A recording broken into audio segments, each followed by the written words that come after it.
हो गया ना। चलिए, तो क्लास 7 का आज बीजीय व्यंजक शुरू हो रहा है। और बैठ जाओ। एक्सरसाइज कितना है इसमें जी? यानी अध्याय क्या है बाबू? अध्याय 5। यानी एक्सरसाइज 5 में चलेंगे। डॉक्टर केसी सिन्हा का है। किसका चलेगा जी? डॉक्टर केसी सिन्हा, क्लास 7। इत्मीनान से देखिएगा, आशा करते हैं आपको कंफर्म पूरा समझ में आएगा। यानी अलजेब्रिक एक्सप्रेशंस, इसको इंग्लिश में क्या बोलते हैं? लिख दें, ऐसे आपकी किताब में लिखा हुआ है ना। इंग्लिश में इसका क्या लिखा हुआ है? Algebraic expression. तो बीजीय व्यंजक पढ़ने से पहले सबसे पहले हमको क्या पढ़ना है? क्या पढ़ना है? इंट्रोडक्शन। यानी इसके बारे में क्या क्या है, तो इसके बारे में सबसे पहले पढ़ना है संख्या। सबसे पहले क्या पढ़ना है? संख्या। तो अब संख्या सबसे पहले पढ़ना है कि संख्या है क्या।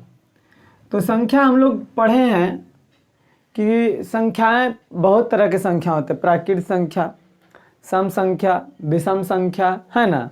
संख्या जिसको हम अपने हिसाब से, अपने मतलब जिससे किसी वस्तु को सूचित करते हैं उसे हम संख्या कहते हैं।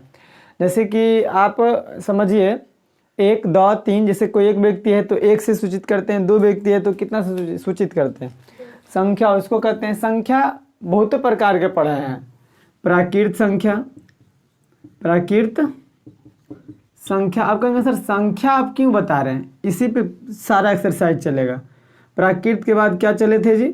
पूर्ण संख्या, फिर पूर्णांक संख्या। इस तरह से बहुत सारे संख्या पढ़े हैं।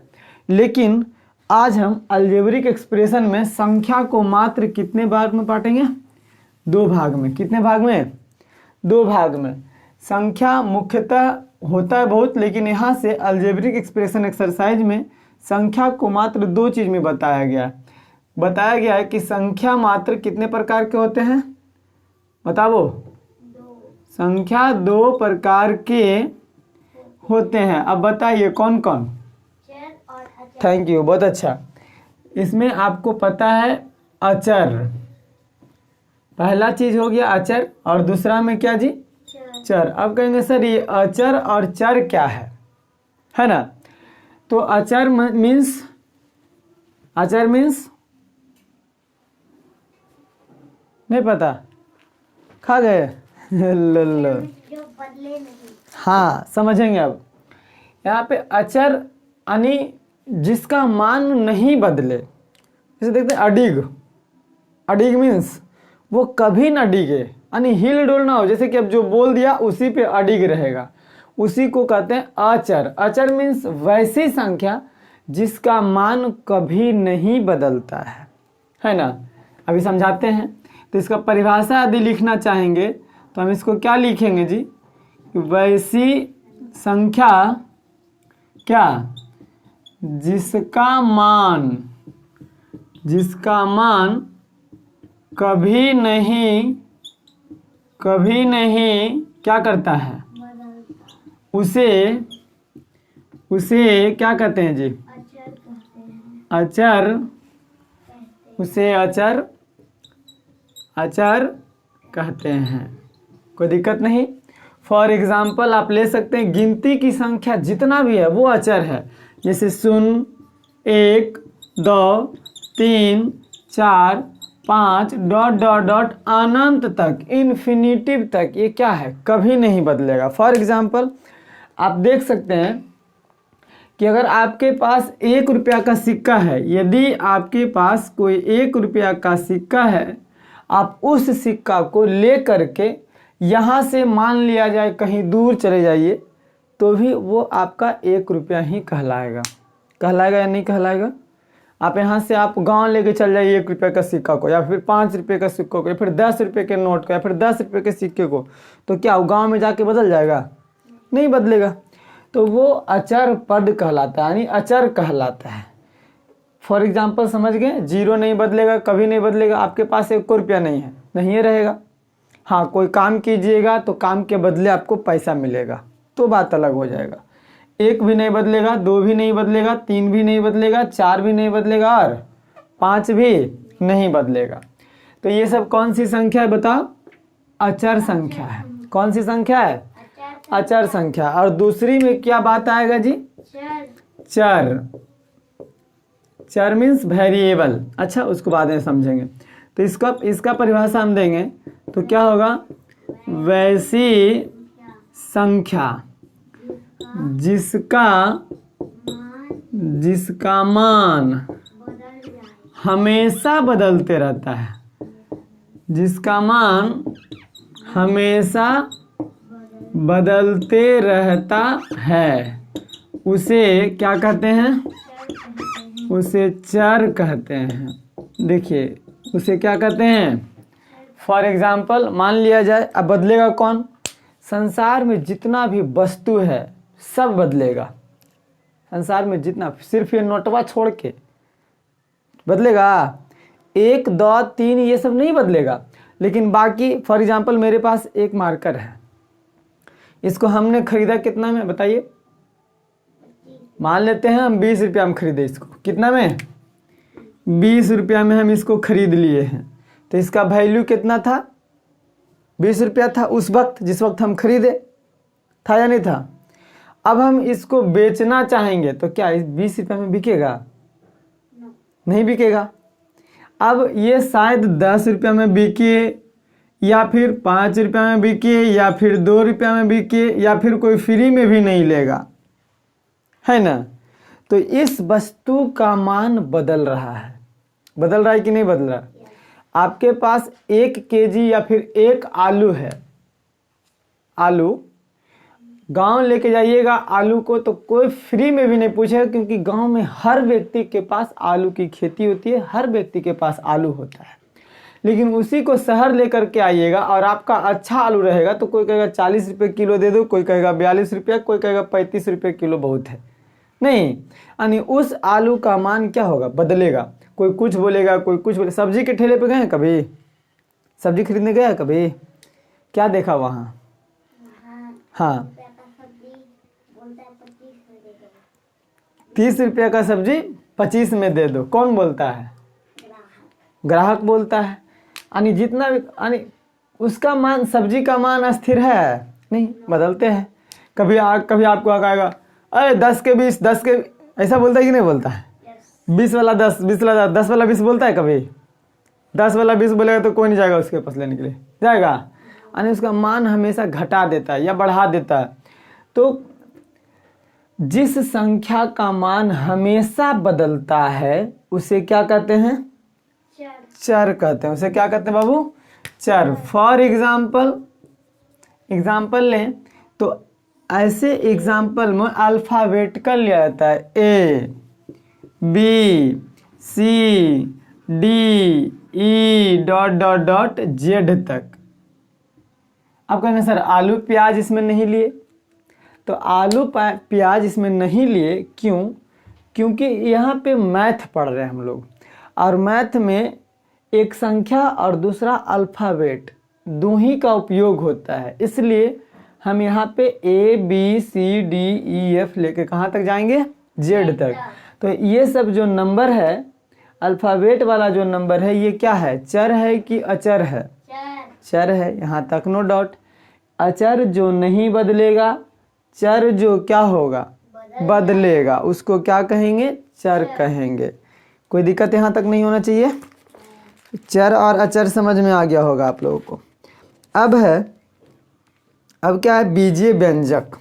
चलिए आगे है, तीसरा नंबर पॉइंट पे है बीजीय व्यंजक है क्या, समझेंगे। बीजीय व्यंजक, अलजेब्रिक एक्सप्रेशन। तो चर और अचर के मिलने से बने पद को बीजीय व्यंजक कहते हैं या बहुपद कहते हैं। आगे चल करके इसी का नाम क्लास 9th में बीजीय व्यंजक का नाम चेंज हो करके बहुपद हो जाता है। खैर छोड़ते हैं। बीजीय व्यंजक तो क्या है? चर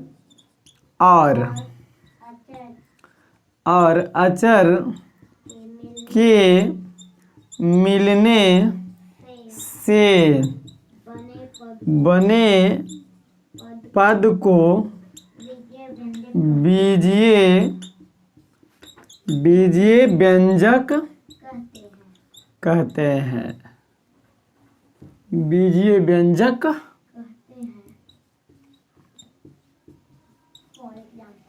कोई दिक्कत नहीं। अब वैसी संख्या जो जिसमें चर और अचर दोनों मिला हुआ रहे। एग्जाम्पल देखिए, 2 अचर है, x, 1 मिनट, थोड़ा लाइन डिस्कनेक्ट हो गया ना, बीच में नहीं, ठीक, चलो, बीच में लाइन डिस्टर्ब हो गया था, खैर कोई दिक्कत नहीं है। तो बीजीय व्यंजक किसको कहेंगे जी? चर और अचर के मिलने से बने पद को क्या कहते हैं? बीजीय व्यंजक। तो बताइए, चर और अचर, तो बताइए इसमें 2 क्या है? 2 क्या है? अचर है। और ये x क्या है? चर है। दोनों एक साथ लिखा हुआ है, इसलिए इसको क्या कह देंगे? बीजीय व्यंजक कह देंगे। कोई दिक्कत? यानी दोनों जब एक साथ लिखा रहेगा तो इसको क्या कह देंगे? बीजीय व्यंजक। और एक आध एग्जाम्पल ले सकते हैं, कुछ भी ले सकते हैं, आपको जो मर्जी, जैसे 2x + y। देखिए इसमें अचर भी है, चर 2 है, इसमें 2 रहे या 3 रहे उससे क्या दिक्कत है? अचर रहे, एक अचर और चर होना चाहिए, दोनों मिला हुआ होना चाहिए। आप कहेंगे सर इसमें तो अचर है ही नहीं है इसमें भी अचर है, क्योंकि नहीं कुछ तो एक गुना में छुपा हुआ है, तो एक अचर होता ही है ना। तो समझेंगे, तो 2x यानी चर और अचर, सिंपल सी, जिसमें चर और अचर दोनों दिख जाए तो समझ जाएंगे वो बीजीय व्यंजक है। आपको बोलेगा सर सिर्फ x, ये तो सिर्फ अचर है। नहीं जी, इसमें भी ये सिर्फ चर है, ये सब क्या है? इसमें देखिए नहीं कुछ तो एक गुना में छुपा हुआ, यानी अचर छुपा हुआ है। अचर क्या रहता है? छुपा हुआ होता है, क्योंकि एक गुना कुछ भी, कोई भी संख्या में यदि 1 से आप गुना करेंगे तो वो एक ही कहलाएगा, वो उतना ही कहलाएगा। जैसे देखिए, फिर से समझते हैं इसको। जैसे मान लिया जाए हम 5 लिए और इसमें 1 से गुना करेंगे तो क्या कहलाएगा? ये 5 रहेगा, इसलिए x लेंगे और इसमें 1 से गुना करेंगे तो ये x ही कहलाएगा। कहलाएगा या नहीं कहलाएगा? कहलाएगा। तो यहाँ पे अगर हम एग्जाम्पल में ले लें, एग्जाम्पल नंबर सेकेंड एग्जाम्पल, तो इसमें देखिए यदि हम 3y ले लेते हैं तो ये भी बीजीय व्यंजक है कि नहीं है? ये भी क्या है? बीजीय व्यंजक है। क्यों बीजीय व्यंजक है जी? क्योंकि इसमें चर और अचर दोनों है, इसमें चर और अचर दोनों है। एग्जाम्पल नंबर 3, सिर्फ x ले लिए तो भी बीजीय व्यंजक कहलाएगा, तो भी क्या कहलाएगा? बीजीय व्यंजक। बोलिए क्यों? क्योंकि इसमें नहीं कुछ तो एक गुना में छुपा हुआ है, तो इसमें अचर भी है और चर भी है, ये भी क्या कहलाएगा? बीजीय व्यंजक कहलाएगा। और भी ले सकते हैं आप, 2x², ये भी बीजीय व्यंजक है। ये स्क्वायर नहीं, यहाँ पे देखिए ये अचर है, ये चर है, ये अचर है, ये क्या है? चर है। आप भी ले सकते हैं 3 × x + y, ये भी देखिए अचर है, अचर और चर है, दोनों है। तो जिस पद में दोनों मिला हुआ रहेगा उसको हम क्या कह देंगे? बीजीय व्यंजक। कोई दिक्कत नहीं, बीजीय व्यंजक समझ में आ गया होगा। अब आते हैं बीज गणितीय पद क्या है, जो समझते हैं। अब बीजीय व्यंजक तो चर और अचर से बन गया, यहाँ तक तो समझ में आ गया। अब जो है बीजीय व्यंजक को ही बीजीय व्यंजक को अब कहना है, आगे है बीजगणितीय पद। पद क्या कहलाता है? पद मीन्स टर्म। पद का इंग्लिश बोले तो टर्म, समझ में आएगा बेहतर। इसको आप नोट कर लीजिए, इसको आप क्या कर सकते हैं? नोट कर सकते हैं बेफिक्र हो करके। अब क्या है बीजगणितीय पद? बीजगणितीय पद किसको कहते हैं, जो समझिएगा। वही बीजीय व्यंजक को ही बीजगणितीय पद कहते हैं। लेकिन यहाँ पे क्या होगा चेंजिंग, कि भाई बीजगणितीय पद को ऐसे लिख देते हैं यहाँ पे हम, कि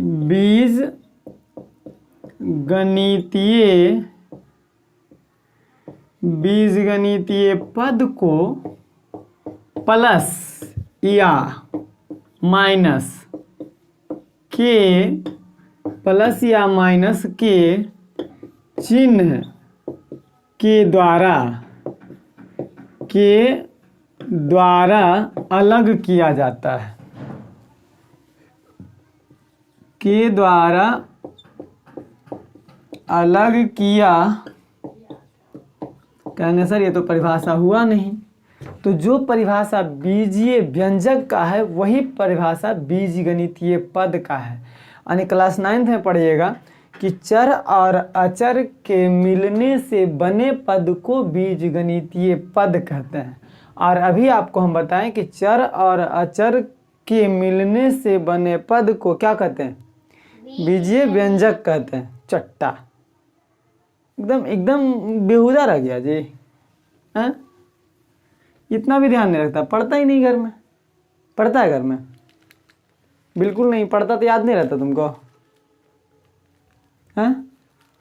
बुढ़वा के पैजामा एकदम है। खैर समझिए, तो बीजगणितीय पद और बीजीय व्यंजक दोनों सेम चीज़ है। तो यहाँ हम क्या बताएं, जैसे मान लिया जाए फॉर एग्जांपल अभी समझाते हैं हम। ये 2x + 3y ये लिए हम, तो ये आपको पता है कि बीजीय व्यंजक है। क्या है? बीजीय व्यंजक है, या इसी को हम बीजगणितीय पद भी बोल सकते हैं। बीजगणितीय पद दोनों इसी का नाम है। जैसे देखते हैं घर में किसी एक व्यक्ति का 2-2 नाम होता है नहीं होता? 2 नाम, 3 नाम, 4 नाम होता है। इसी तरह से इस व्यक्ति है, इसी व्यक्ति का 2 नाम है, बीजीय व्यंजक भी और बीजगणितीय पद। जब बच्चा छोटा रहता है तो उसको चुन्नू मुन्नू टुन्नू को भी कुछ भी कह के बुला लेते हैं। जब वो बड़ा हो जाता है तो उसका ओरिजिनल नाम से लोग जानने लगते हैं। तो यहाँ भी जब ये अभी क्लास 7 में हम लोग पढ़ रहे हैं तो इसका छोटा नाम है बीजीय व्यंजक। छोटा का नाम क्या है? बीजीय व्यंजक। जैसे ही आप क्लास ऊपर में चलिएगा आगे चल करके तो इसी का नाम चेंज होकर के क्या हो जाएगा? बीजगणितीय पद। नो डाउट की डाउट है? अब याद रहेगा, फिर हम कल पूछ बैठेंगे। अगर नहीं बता पाएगा तो उल्लू, बेवकूफ़, गधा, जितना भी पृथ्वी पे बेवकूफ़ प्राणी है सब तुम्हारा नाम रहेगा। समझ आ गया कि नहीं आ गया? यस। तो ये क्या बीजीय व्यंजक है। अब हम क्या बताएं कि इसका पद कैसे पहचानेंगे? प्लस या माइनस के चिन्ह से। तो यहाँ देखेंगे कि प्लस है यहाँ पे, तो इसमें कितने पद हैं? एक पद, एक पद। कितने पद? 2 पद हैं। कितने पद हैं? 2 पद हैं। पहला पद कौन है बताइए तो? पहला पद बोला जाए तो 2x है, और दूसरा पद बोला जाए तो 3y। दूसरा पद में क्या है जी? 3y है। क्यों? क्योंकि अभी हमने बताया कि बीजगणितीय पद को प्लस या माइनस के चिन्ह के द्वारा अलग किया जाता है। तो जैसे फॉर एग्जाम्पल एक और ले लीजिए, दूसरा नंबर एग्जाम्पल में मान लें 3x² + 2xy - 3x, ऐसा है। तब इसमें कितने पद हैं?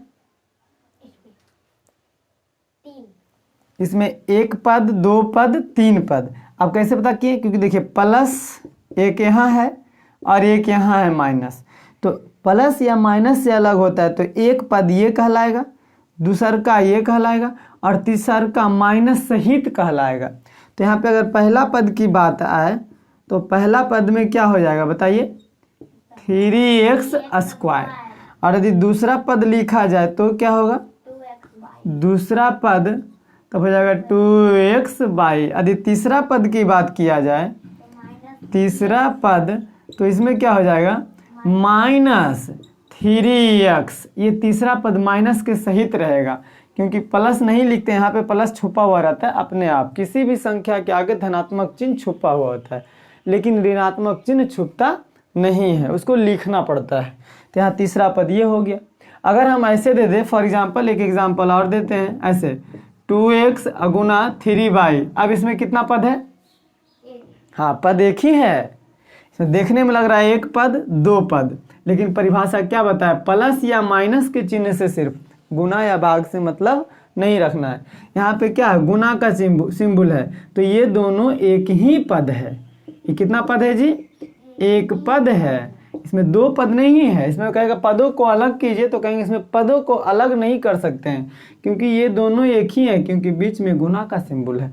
जब गुना का सिंबल होता है तो इसको 3 दूनी 6 x Guna by x by, देखिए एक ही पद आ रहा है कि नहीं आ रहा है, आगे चल करके भी समझाएंगे। खैर अभी समझिए, तो ये अलग अलग पद नहीं है बल्कि ये एक ही पद है, क्योंकि पद को हम प्लस या माइनस के सिंबल से ही सिर्फ अलग कर सकते हैं, बाकी कोई चिन्ह आ जाए उससे अलग नहीं करेंगे, कोई दिक्कत नहीं। फॉर एग्जाम्पल चौथा, अगर ऐसा आ जाए 2x प्लस 3y गुना 4z, अब इसमें कितने पद हैं बताओ तो? दो पद हैं। बहुत अच्छा, इसमें कितने पद हैं? दो पद हैं। तो पहला पद का नाम बताइए तो? 2x। पहला पद का नाम 2x। अच्छा, दूसरा पद का नाम बताइए? 3y 4z। दूसरा पद का नाम है 3y मल्टीप्लाई 4z। इसको अगर होशियार विद्यार्थी हैं, तेज विद्यार्थी हैं तो इसको ऐसे ही बोल सकते हैं 12y z, क्योंकि 4 गुना 3 संख्या को संख्या से गुना करते हैं, तो 4 तिया 12, अब by Guna z, by z। गुना में आगे चल करके भी समझाएंगे कि कौन जुटता है कौन घटता है, समान जाति के जुटेगा असमान जाति के नहीं जुटेगा। तो यहाँ तक समझ में आया होगा। अब इसको आप नोट कर सकते हैं बीजगणितीय पद दे करके। पहला एग्जाम्पल दिए, ये बीजीय व्यंजक है, इसी का बड़ा होकर के नाम बीजगणितीय पद कहलाता है। इसमें दो पद है जिसमें पहला पद का नाम 2x है, दूसरा पद का नाम 3y है।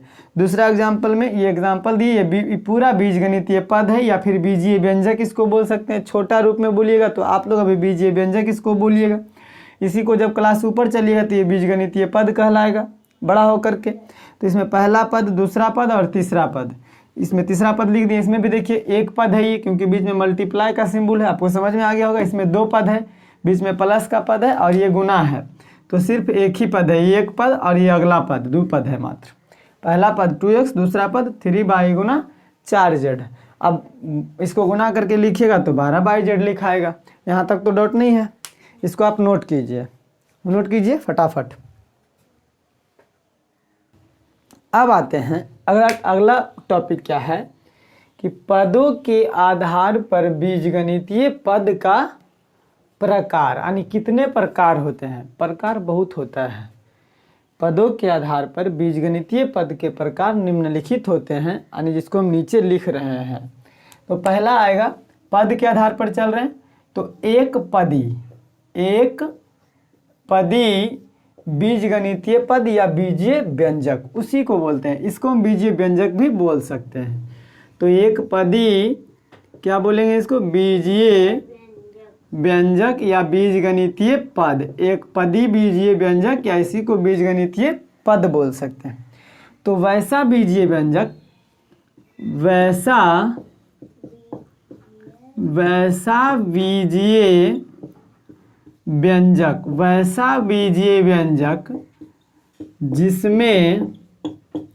जिसमें पदों की संख्या, वैसा बीजीय व्यंजक जिसमें पदों की संख्या केवल एक हो। केवल कितना हो? केवल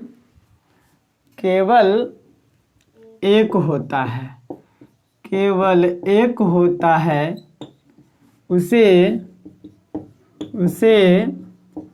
एक पदी बीजीय व्यंजक, एक पदी बीजीय व्यंजक कहते हैं। कोई दिक्कत नहीं है। एग्जाम्पल, एक पद वाला जैसे 2x, देखिए एक पद है, कॉमा 3x एक पद है, कॉमा 3x गुना 4y ये भी एक पद है, क्योंकि बीच में गुना है ना। और भी ले सकते हैं 2 इंटू एक्स बाई, ये भी एक पद है क्योंकि बीच में गुना है। ब्रैकेट नहीं भी देंगे तो 2x बाई भी रह सकता है इससे। तो इसमें पदों की संख्या केवल एक हो, उसे एक पदी बीजीय व्यंजक। दूसरा आ जाए द्विपदी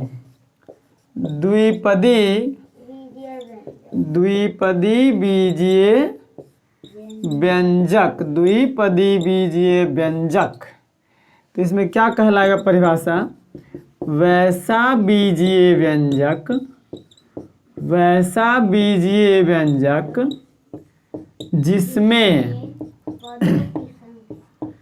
जिसमें पदों की संख्या, पदों की संख्या कितना होती है जी? 2 होता है।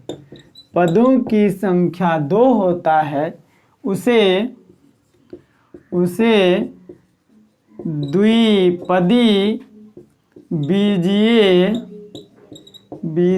व्यंजक, द्विपदी बीजीय व्यंजक कहते हैं। यहाँ तक तो दिक्कत नहीं होना चाहिए। फॉर एग्जाम्पल दे सकते हैं आप 2x + y, देखिए एक पद 2 पद है ना, कॉमा 4x + 3y, इसमें भी 2 पद है। जिसमें पदों की संख्या केवल 2 होता है उसे हम क्या कहेंगे? द्विपद बीजीय व्यंजक। कोई दिक्कत नहीं। अब इसी में त्रिपदी भी आ जाइए। त्रिपदी बीजीय, अब आपको समझ आ रहा होगा। त्रिपदी बीजीय व्यंजक, तो वैसा बीजीय व्यंजक, वैसा बीजीय व्यंजक जिसमें पदों की संख्या कितना हो जी? 3 होता है, उसे